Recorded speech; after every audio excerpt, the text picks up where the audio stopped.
안녕하세요. 돈되는 상식입니다. 오늘은 변경된 근로장려금 신청에 대해서 알아볼 텐데요. 2022년부터는 근로장려금 지급과 관련하여 개정되는 내용이 있습니다.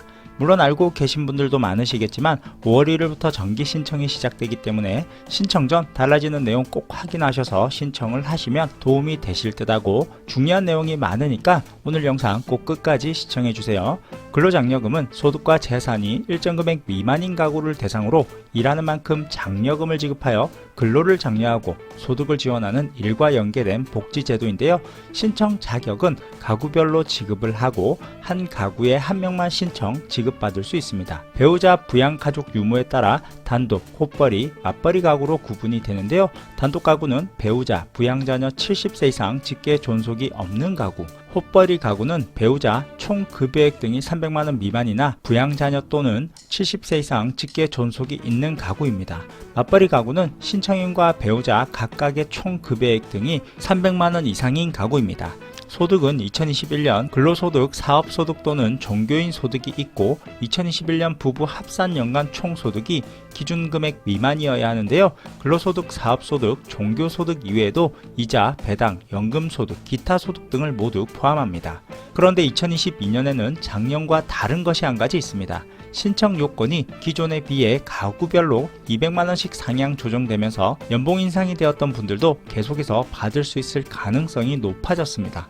2022년 장려금 신청 요건은 단독 가구는 4만원 이상 2,200만원 미만이고요. 호벌이 가구는 4만원 이상 3,200만원 미만입니다. 맞벌이 가구는 600만원 이상 3,800만원 미만이어야 근로장려금 신청 요건에 해당됩니다. 근로장려금은 소득이 늘어날수록 근로장려금 지급 금액이 줄어드는 구조로 현재 연소득이 1,700만원인 1인 가구라면 약 30만원 정도를 지급받을 수 있는데요. 2022년 올해부터는 소득기준 변경으로 인하여 50만원 이상 받게 될 것으로 예상됩니다. 재산 요건은 2021년 6월 1일 기준으로 가구원 모두가 소유하고 있는 주택, 토지, 건물, 예금 등 재산 합계액이 2억원 미만이어야 하는데요. 가구원 재산 합계가 1억 4천만원 이상 2억원 미만인 경우에는 근로장려금 지급금액의 50%만 지급합니다. 또한 대출 등의 부채는 재산에서 차감하지 않고 그대로 재산으로 인정된다는 점도 참고하시면 될 듯 하네요. 다만 부모, 형제가 가구원에 포함되어 있다면 각각 소득이 있어도 한 가구에 한 명만 신청해서 지급받을 수 있는데요. 각각 근로장려금을 지급받기 위해서는 2021년 6월 1일 이전에 세대 분리가 되었다면 별도로 각각 근로장려금을 신청해서 지급받을 수 있습니다. 시청하시면서 좋아요 한 번씩 꾹 눌러주세요.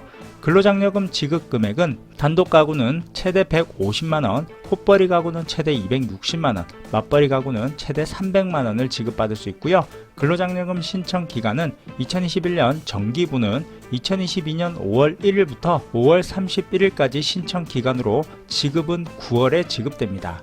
다만 지난 2년 동안은 코로나로 인해 빠른 지급을 하였고요. 8월에 지급을 했었는데요. 올해도 빠른 지급을 시행한다면 8월에 지급할 것으로 보입니다. 또한 2022년에는 근로장려금 결정 통지서의 송달 방식이 변경되었습니다. 근로장려금 신청자의 편의를 제공하고 행정비용의 절감을 위하여 신청 시 결정 통지서를 문자 메시지 또는 이메일 등으로 송달되도록 2022년부터 개정이 되었는데요. 문자 메시지, 카카오톡 등을 통해 모바일 안내문을 받았다면 메시지에서 바로 신청도 가능하고 서면 안내문에 QR코드, 홈택스, 손택스, ARS 등으로 간편하게 신청도 가능합니다. 안내문을 받지 못했거나 분실 등으로 안내 대상자 여부 또는 개별 인증번호를 모르는 경우에는 손택스 또는 홈택스에서 확인할 수 있습니다. 또한 근로장려금 신청 시 본인 명의의 환급 계좌와 휴대전화번호를 반드시 입력을 해야 빠른 지급이 가능합니다. 그럼 2022년 달라지는 근로장려금을 예를 들어서 한번 살펴보도록 할 텐데요. 중요한 내용이니까 꼭 참고하시면 좋겠네요. 2021년까지는 부모님 집에 거주를 하면 근로장려금을 지급받지 못했었는데요. 2022년부터는 부모님 집에 거주를 하면 해당 주택의 간주전세금만 총 재산에 합산하도록 적용됩니다. 그동안 부모님 소유 주택에 거주했기 때문에 세대가 분리됐다 하더라도 부모님이 가구원으로 포함돼서 재산이 합산되어 신청 요건을 충족하지 못하셨던 분들이 많으신데요. 올해 정기 신청 이후 신청 정상분부터는 직계 좀비 속에서 임차한 경우 주택기준 시가의 100% 간주전세금을 적용하게 됩니다. 예를 들어서 부모님 주택에 사는 A씨의 재산이 5천만원, 부모님의 재산은 예금 1억원, 주택 1억원일 경우 2021년에는 부모님의 A 가구원이었기 때문에 총 재산이 2억 5천만원으로 근로장려금 지급 대상이 아니었습니다. 그러나 개정세법을 적용하면 부모님 주택에 거주하더라도 부모님을 가구원으로 보지 않기 때문에 재산 5천만원과 부모님 주택 1억원, 기준시가 100%의 간주전세금을 적용하여 전세금으로 보기 때문에 총 재산은 1억 5천만원이 됩니다. 이렇게 A씨는 지난해와 달리 올해는 근로장려금을 신청할 수 있게 됩니다. 다만 거주하고 있는 부모님 주택에 임차계약서를 써야 하고요. 살고 있다 하더라도 임차계약서상 금액은 배제하고 기준시가 100%를 간주전세금으로 본다는 거 참고하시면 되겠네요.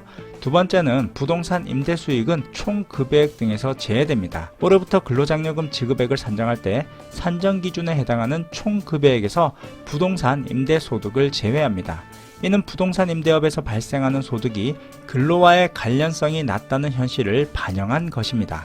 다음은 조금 더 궁금한 내용들로 예를 들어 말씀드리도록 할 텐데요. 실제 전세금이 임차주택의 재산평가액보다 적은 경우에는 어떻게 해야 할까요?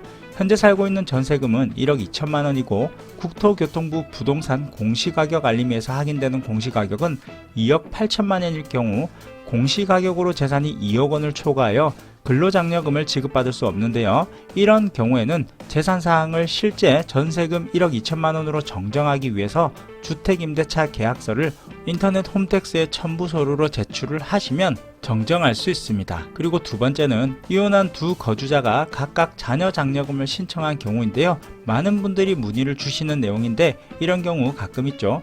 양육하고 있는 자녀를 부양자녀로 자녀장려금을 신청하였는데 이혼한 배우자도 서면으로 자녀장려금을 신청한 경우가 있습니다. 한 배우자와 자녀장려금 신청에 대해 상호 협의한 사실이 없는 경우 해당 부양자녀와 동일한 주소 또는 거소에서 거주하는 자가 자녀장려금을 신청하고 지급받을 수 있습니다. 다음 세 번째는 일용직으로 회사에서 지급 명세서 등 급여자료 신고를 누락한 경우인데요. 몇 개월간 일용직으로 근무를 하였으나 국세청으로부터 근로장려금 신청 안내문을 받지 못하였을 경우에는 회사에서 일용 근로소득 지급 명세서를 국세청에 자료 제출을 요청을 하시면 되는데 다만 회사에서 일을 처리하지 않고 미루는 경우가 있습니다.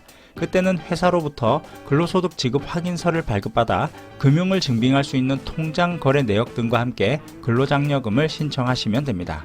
이처럼 오늘은 달라지는 근로장려금에 대해서 알아보았는데요. 오늘 영상을 참고하셔서 근로장려금을 신청하시면 좋겠네요. 오늘 영상은 여기까지 할게요.